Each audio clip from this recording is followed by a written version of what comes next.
ঐক্যমত্য কমিশন, হ্যাঁ ঐক্যমত্য কমিশন গঠন করা হয়েছে। এরা ঐক্যমত্য করার জন্য একাধিকবার বারবার বৈঠক করার চেষ্টা করছে এবং দেখা যাচ্ছে বর্তমান অনেক রাজনৈতিক নেতা মন্তব্যও করেছেন যে শুধু খানাপিনা করে বারে বারে বৈঠক করে লাভ কি, অর্থাৎ তারা কিন্তু আসলে ঐক্যমত্যে পৌঁছাতে পারছে না অনেক বিষয়। হ্যাঁ, আমরা গুটি কয়েক বিষয় দেখেছি যে ৭০ অনুচ্ছেদের কথা, তারপরে হচ্ছে এই যে প্রধানমন্ত্রীর ক্ষমতা একটু নমনীয় করা, অথবা 10 বছর থাকতে পারবে 2 মেয়াদে, তার চেয়ে বেশি থাকতে পারবে না।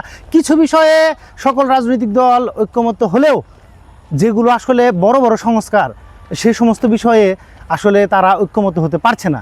পারে কিভাবে? চায়ের দোকানে 3 জন লোক একত্র হইলে তারা একমত হইতে পারে না, আর এখানে লোক মানে রাজনৈতিক দল নিয়ে কথাবার্তা হচ্ছে। একেবারে একটা টিম যাচ্ছে, 8-10 জনের টিম, এরা মিলে বিভিন্ন রাজনৈতিক দল, আমাদের দেশে রাজনৈতিক দল আছে প্রায় 50টার মতো। তো 50টা দলের ঐক্যমত্য হবে কি করে? এখন কথা বলতে গেলে আসলে অনেক কিছুই বলতে হয়। আমরা রাজনৈতিক দলের সাথে ঐক্যমত্য করার চেষ্টা করি কেন? যেন কোনো না হয়, মানে কোনো প্রশ্ন না ওঠে, যাতে সব কিছু বজায় থাকে এই জন্য। কিন্তু একটু চিন্তা করে দেখুন, এই রাজনৈতিক নেতারা থাকতে, এত বড় বর্ষিয়ান, এত একেবারে বিজ্ঞ, একেবারে জ্ঞানী, এবং দেখা যাচ্ছে এই যে শক্তিশালী রাজনৈতিক নেতাগুলো থাকতে কেন অরাজনৈতিক ব্যক্তিদের এই ক্ষমতায় আসতে হলো? কেন ডক্টর ইউনূস সহ বাকি সবাই অরাজনৈতিক দল থেকে বা অরাজনৈতিক ব্যক্তিদের এসে সংস্কার করার দরকার হইল? কারণ হচ্ছে শুধু বিগত সরকারের আমলের রাজনৈতিক নেতারা না, বর্তমান যারা রাজনৈতিক নেতা আছে তারাও আসলে ব্যর্থ হয়েছে বলেই তাদের আসতে হয়েছে।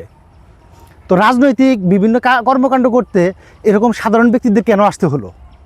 কেন রাজনৈতিক নেতারা এইরকম পরিবেশ সৃষ্টি করতে পারলো না? কেন বিগত সরকারকে হটিয়ে তারা এই যে সরকার গঠন করা হয়েছে বা অন্তর্বর্তীকালীন সরকার, এই ধরনের সরকার গঠন করতে পারলো না?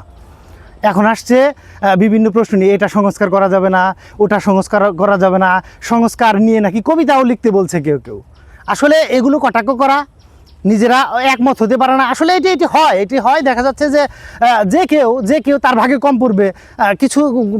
কিছু মানুষ তো আমরা জানি যে কোন দল ক্ষমতায় আসবে, এবং সেই দল চাচ্ছে না যে কিছু ক্ষমতা, কিছু অধিকার তাদের কমে যাক। তারা সেই আগের ইয়ের মতোই রাজনৈতিক দলের মতো ক্ষমতা বজায় রাখতে চায়। তারা এটিও বলে যে একটি দল স্বৈরাচার হয়েছে বলে সব দল কি স্বৈরাচার হবে? আরে ভাই, কেন? তুমি নিরপেক্ষতা বজায় রেখে সংস্কার এনে তারপরে ক্ষমতার প্রয়োগ করে দেখাও জনগণকে যে না, আমরা নিরপেক্ষ আছি, আমরা এই কম ক্ষমতা নিয়ে ঐক্যমত্যের মাধ্যমে অনেক কিছু সমাধান করতে পারি, এরকম কিছু দেখাও। আসলে ঐক্যমত্য কমিশন পড়ে গেছে বিপদে। তা না হলে এই যে বারবার মিটিং করে শুধু খাওয়াচ্ছে, এটি নিয়েও প্রশ্ন হচ্ছে। তো এগুলো আসলে খুবই দুঃখজনক।